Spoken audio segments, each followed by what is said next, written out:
Hi guys, ඉතින් හැමෝටම සුබ දවසක් කියන්න කියලා ප්‍රාර්ථනා කරනවා.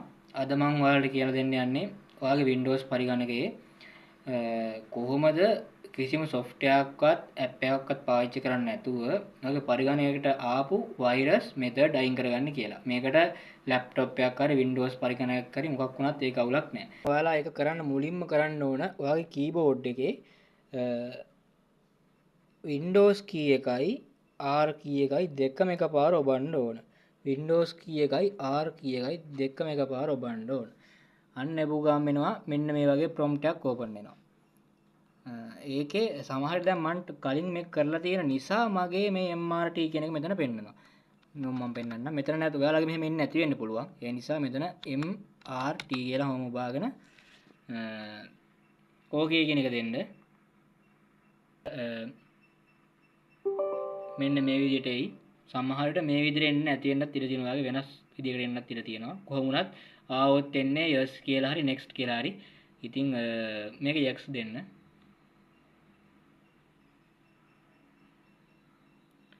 ඊට පස්සේ මෙන්න මේ වගේ window එකක් ආයෙත් open වෙනවා.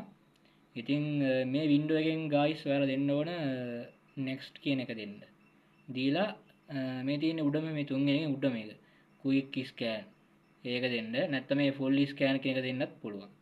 ඔයාලට කැමතියක් මෙතනින් දීලා දැන් quick scan කියනොත් ඔයාගේ ෆයිල් ටික එහෙම තමයි ස්කෑන් වෙන්නේ. මේ full scan කියන එක දුන්නොත් මුළු කම්පියුටර් එකම ඔක්කොම ස්කෑන් වෙනවා.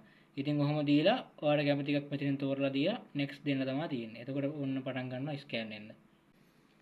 ඔයාලගේ පරිගණකේ නොමිලේම තමයි මේක කරගන්න තියෙන්නේ. කිසිම software එකක්වත් app එකක්වත් install කර කරදර විඳින්න ඕනේ නැහැ. අනිවාර්යෙන් මාසෙකට එකපාරක්වත් මේක කරන්න. නැත්තම් ඔයාගේ කම්පියුටරේටයි මේක ගොඩක් බලපාන්නේ. ඉතින් ඒක නිසා මේ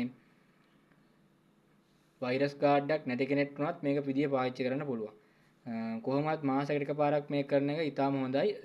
කම්පියුටරේ වගේම ඔයාට වගේම ඔයාගේ සාක්කුවටත් එක හොඳයි. මොකද මොකක් හරි වෛරස් එකක් ඇවිල්ලා කොච්චර වෛරස් කාඩ් එකක් තිබ්බත් වෛරස් එක කොහොම හරි කම්පියුටරේට ඇතුල් වෙලා ඔයාගේ data වලට ලොකු හානියක් වෙච්ච දවසට තමයි ඒක තේරෙන්නේ. ඒ නිසා අනිවාර්යෙන් මතක් කරලා මේ වැඩේ කරන්න. ඉතින් වීඩියෝ එක හොඳයි නම් ලයික් එකක් දාන්න. මතක් කරලා අනිවාර්යෙන්ම එහා පැත්තේ තියෙන subscribe button එක ඔබලා subscribe කරන්න. මතක ඇතුව bell icon එක click කරලා තියාගන්න. එතකොට වීඩියෝ එකක් දාපු ගමන් ඔයාලා ළඟට notification එකක් ඉදිරියට ගෙන්න ගන්න පුළුවන්. ඉතින් එහෙනම් ඔයාලට සුබ දවසක්. එහෙනම් අපි ගියා.